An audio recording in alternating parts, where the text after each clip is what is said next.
trending burning question powered by Reva University, NECC and Century Ply. Good evening and welcome to this section of Trending Burning Question, friends. It was a successful and remarkable 4-day first official state visit to the United States by Prime Minister Modi. From addressing the US Congress twice to receiving rousing reception by thousands of Indian Americans, Prime Minister has left no stone unturned to give impetus to India's position worldwide, including more than 40 business one-on-one meetings that he had. But former United States President Barack Obama seemed unhappy as he questioned India over rights of minorities.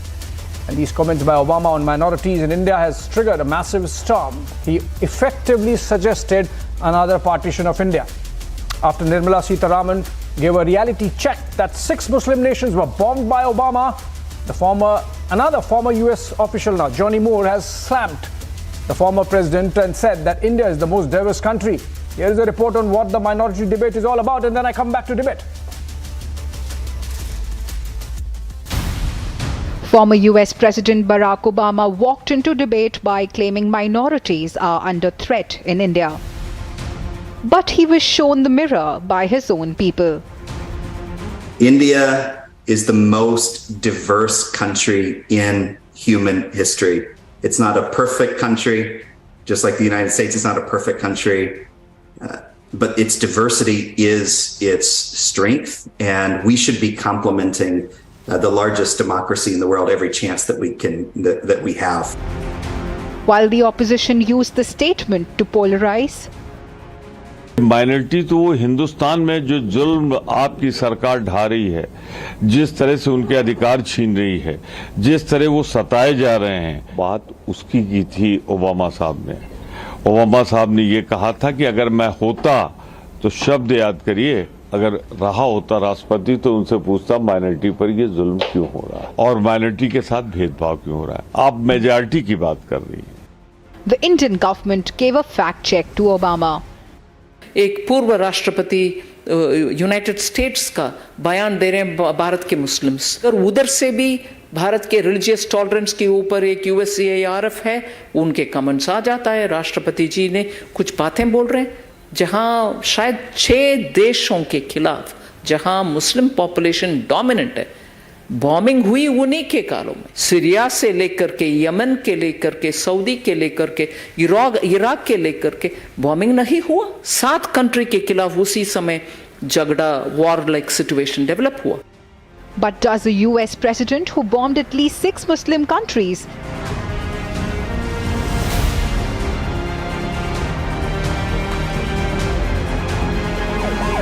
have moral authority to deliver such sermons to world's largest democracy? Bureau Report, Republic TV.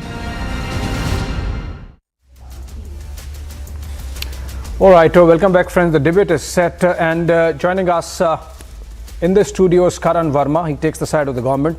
Also joining us to give the other side, Suman Siraman, political analyst live from Chennai, and we have Nikhil Jain, advocate live from Delhi. Nikhil, if I could begin with you, quick answers would help us keep the debate rolling.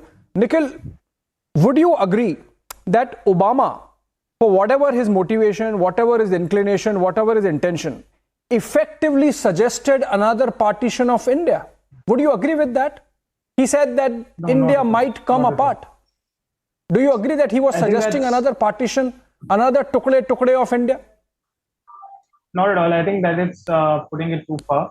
What he's saying is that if the distance between the communities is not curtailed, if the growing communal divide in the country is not curtailed, India might pull apart. That is not necessarily to mean a partition, but simply something that will be a socio-political problem, possibly even a national security problem. And I think that's not just President Obama saying that.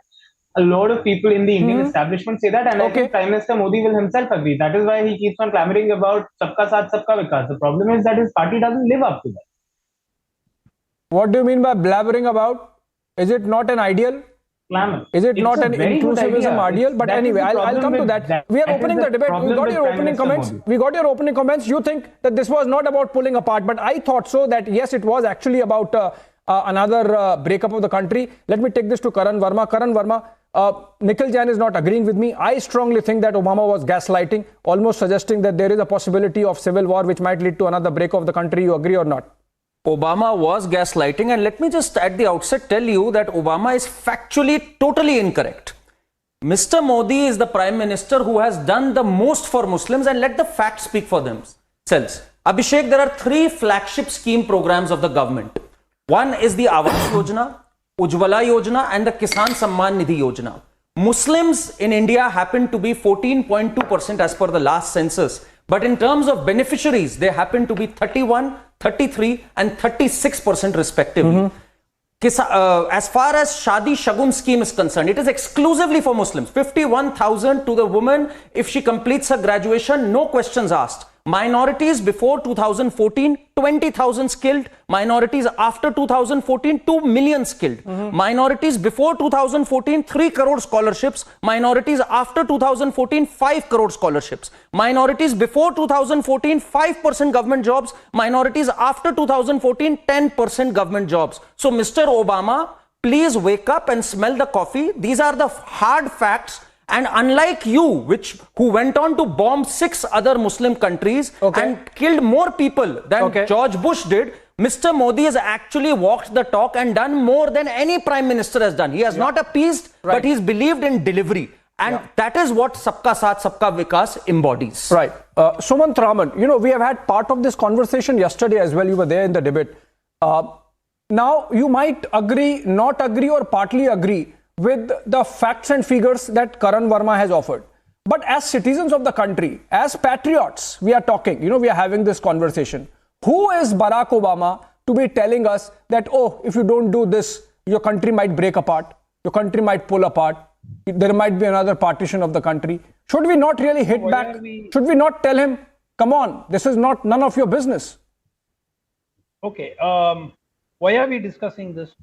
If it really is irrelevant, if what Barack Obama thinks about, religious intolerance in India is completely irrelevant, why are we having a debate on this? I think this is the 3rd or 4th day that the same debate is going on and on. So obviously there is some reason that the debate is being held on this topic, and the fact that a former US president, and a former winner of the Nobel Peace Prize actually chooses to say something like this is taken seriously, if not by us, by many countries in the world. So I think that is the reason why his remarks have hit home or hit a raw nerve, and we feel the need to counter it with our finance minister and various other people who are going after President Obama, saying he bombed 7 countries and so on. Now the point is very simple. We need to look at ourselves. Forget what Obama says. Is there any intolerance or not? If there is intolerance, there is intolerance, irrespective of whether Obama says it or not. And if it is not there, it is not there. Again, and if there is intolerance, which side the intolerance is? This is an internal debate. My question, you are sidestepping my question, Sumant Raman. That's why I have to butt in. You see, my question was, irrespective of what's happening or not happening in our country, irrespective of whether you agree with the facts and figures that were put across by Karan Verma, I'm saying, what is Obama's locus? It's not an irrelevant debate. He's former president of the United States. He bloody is suggesting that my country would break apart. I would better respond. Well, how would you like to respond? I mean, I'm still very intrigued by this. I would respond with facts and figures. You bring in your own. You can respond with facts and figures. There are obviously the cases of an Akhlaq or a Pehlu Khan or so many others. The case of Siddiq Kapan or so many cases which we can relate, one after the other. Now all of these will be thrown back. Why do you want to go down that road? I mean, are you being a little one-sided and dishonest, Sumant Raman? Is it just about Pehlu Khan and Akhlaq? Is it not about Praveen Nettaru? That they have availed of government schemes. Let's not get into this, Sumant Raman. I mean, what we have had hundreds of debates on Akhlaq and Pehlu Khan and Praveen Nettaru as well. 1 second, Abhishek. I'm completely aghast. I don't know what Mr. Verma is suggesting.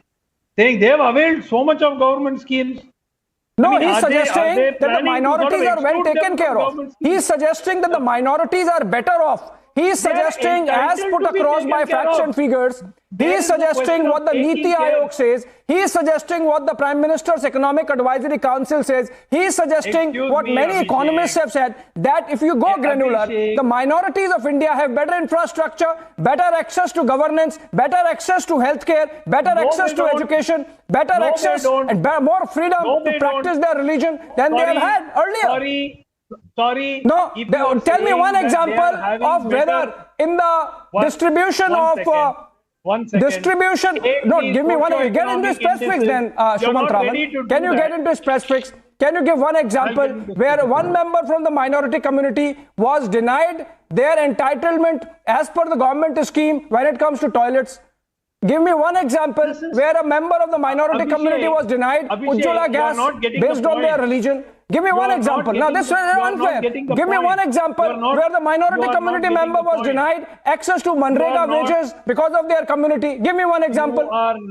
You are not understanding the point. This whole approach of that you are doing a favor to a minority community by giving them his due government scheme. No, nobody said that. Nobody said that. That is their right. Nobody said that. Karan Verma, there is no suggestion. Karan Verma says with Mr. Sumansi Raman, it is damned if you do, damned if you don't do. Now when he's saying nothing is being done, I am just putting out facts and figures. That these are the number of beneficiaries we have from the minority community. Let's accept it, let's embrace it. Yes, nobody is doing anyone a favor. But let's not say that the minorities have been left behind. They are very much the beneficiaries of the fruits of development. Okay. Are they entitled to these benefits or not? I have to get Nikhil also quickly, Sumant Raman. Sorry, if they are entitled to these benefits, then we are not. I don't know what. I don't think Mr. Sumansi Raman has a point. I want to make one point, Abhishek. I'll tell you why Obama has done this. No, I'll come to that. I'll come to that. Okay. We have not taken away their. No, you are not. You are sort of sidestepping the debate. Sumant Raman, I am having a very focused conversation. I am having a very focused conversation on whether India should come together and respond. The answer is not to and say respond as a united nation, as a nation united. Therefore, there is no discrimination. I'm sorry, that is not the answer. We have not. There is no discrimination, of course. These facts and figures emerge, these numbers emerge when there is no discrimination, of course. Sumant Raman, for example, I am also told we are joined in by Ambassador Ashok Sajjanar. Very good evening, sir. I'll come to you. But Nikhil, since you were raising your hand quickly, before I get to Ambassador, Pew Research Center, in a study that was released just about a week back, and Pew Research Center is not headquartered in Nagpur, Nikhil Jain? It said 98% of Indian Muslims said they are free, absolutely free to practice their religion.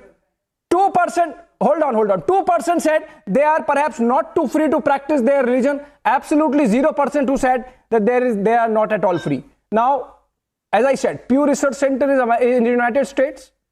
They are saying that Indian Muslims are absolutely free. What is your problem? That the BJP was calling anti-national when they came out with data on unemployment in 2019.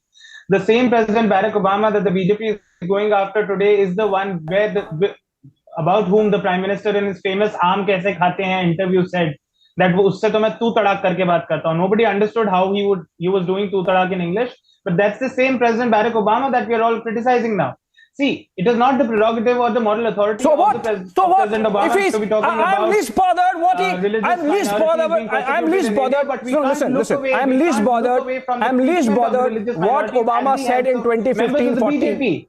By the way, no. Today, as of today, Nikhil. Straight question. Can I ask him a straight question? Does he think minorities are suffering in this country? Does he believe what Obama said? Yes or no? Do you agree with Obama or you don't agree with Obama? No, not even that. Not even that. Nikhil, hold on. Karan, hold on. No. That's not the debate. I am still focused on my question. I am still focused on my question, which is, what is the bloody locus of Barack Obama to tell India or tell Indians that our country might break apart? Let me take this to Ambassador Ashok Sajjanar.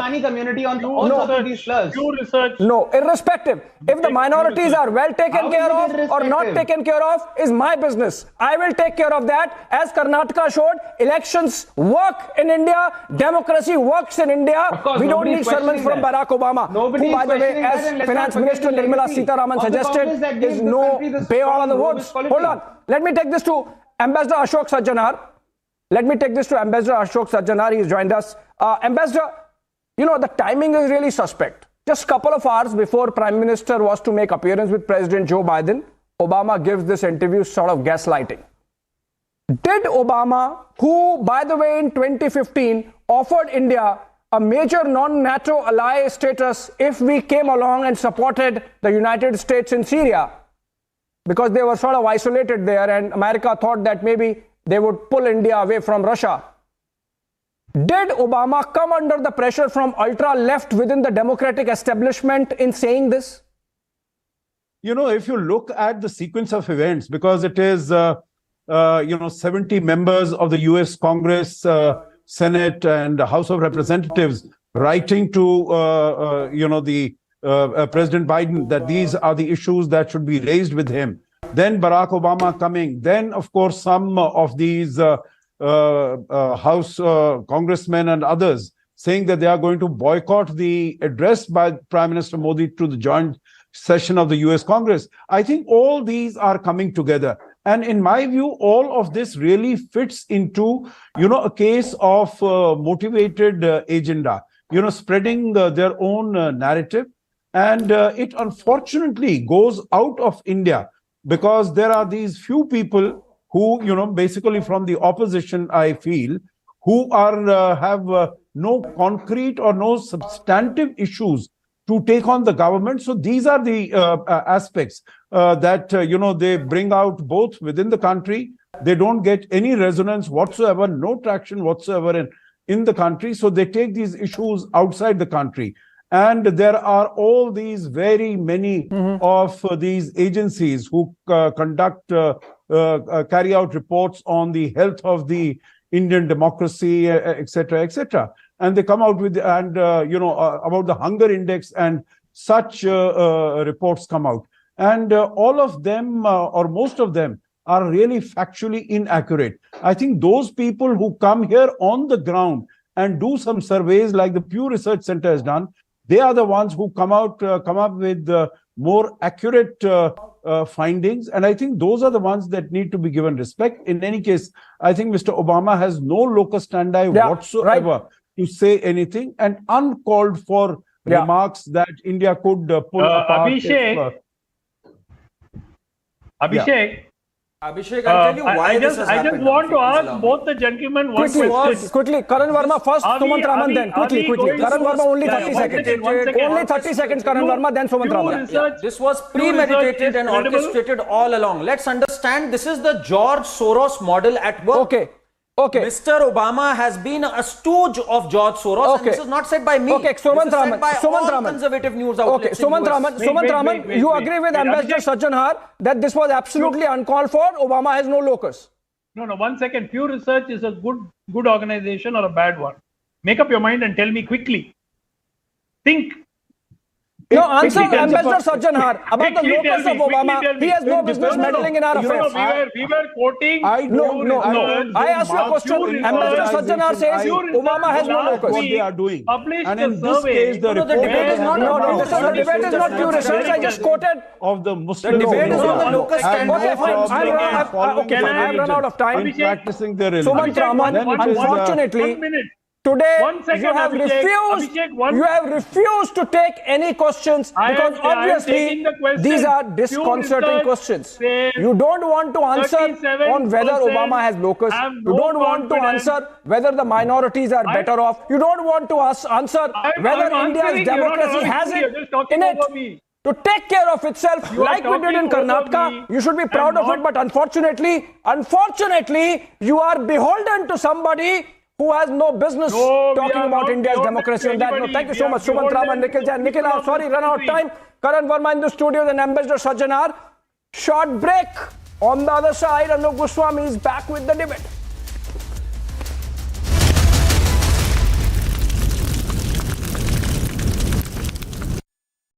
The Amity BBA has been ranked India's #1 BBA in the Times of India B-School 2022 rankings. To apply, visit amity.edu. An ideal platform where minds meet and ideas collide. A dialogue that explores views and opinions that interests the nation. After the resounding success in Pune, we are raising the bar even higher. Featuring renowned experts from medicine, technology and policy domains. Republic Dialogue, a thought leadership series.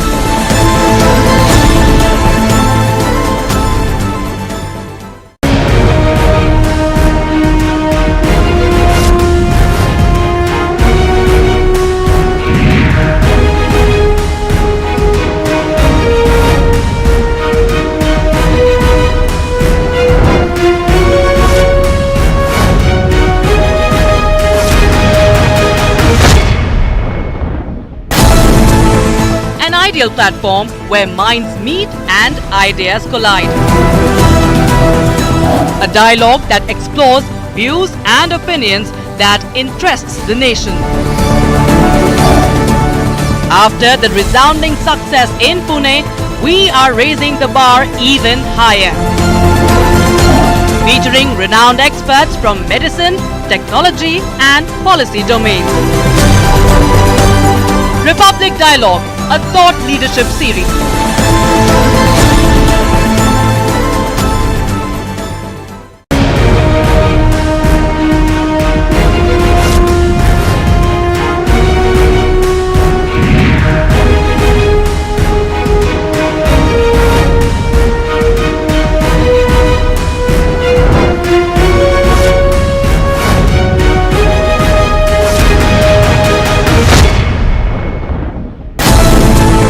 An ideal platform where minds meet and ideas collide.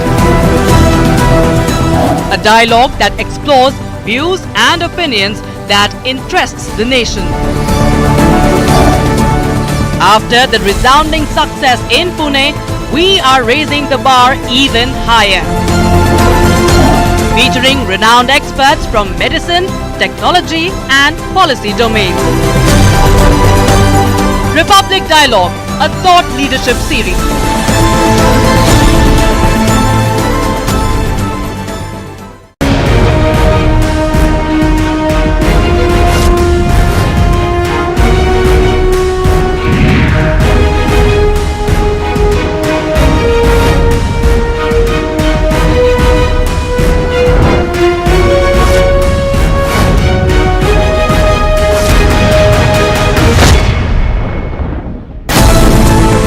An ideal platform where minds meet and ideas collide.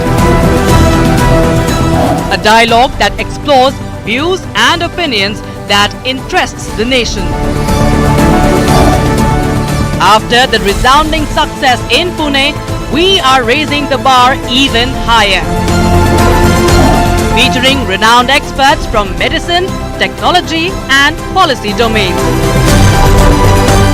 Republic Dialogue, a thought leadership series.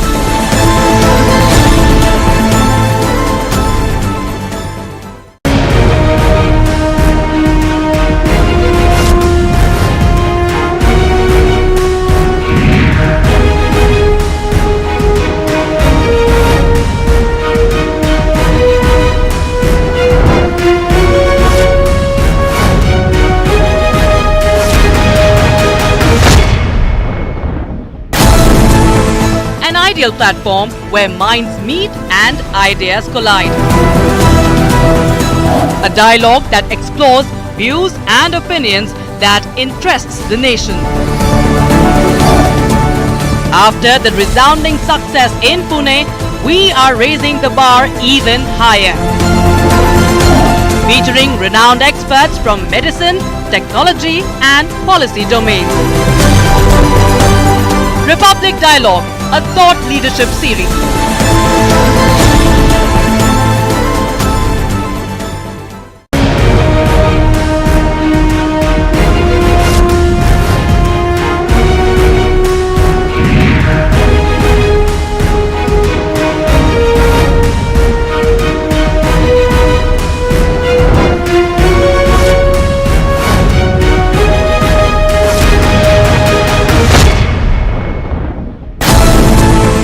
An ideal real platform where minds meet and ideas collide. A dialogue that explores views and opinions that interests the nation. After the resounding success in Pune, we are raising the bar even higher. Featuring renowned experts from medicine, technology and policy domains. Republic Dialogue, a thought leadership series.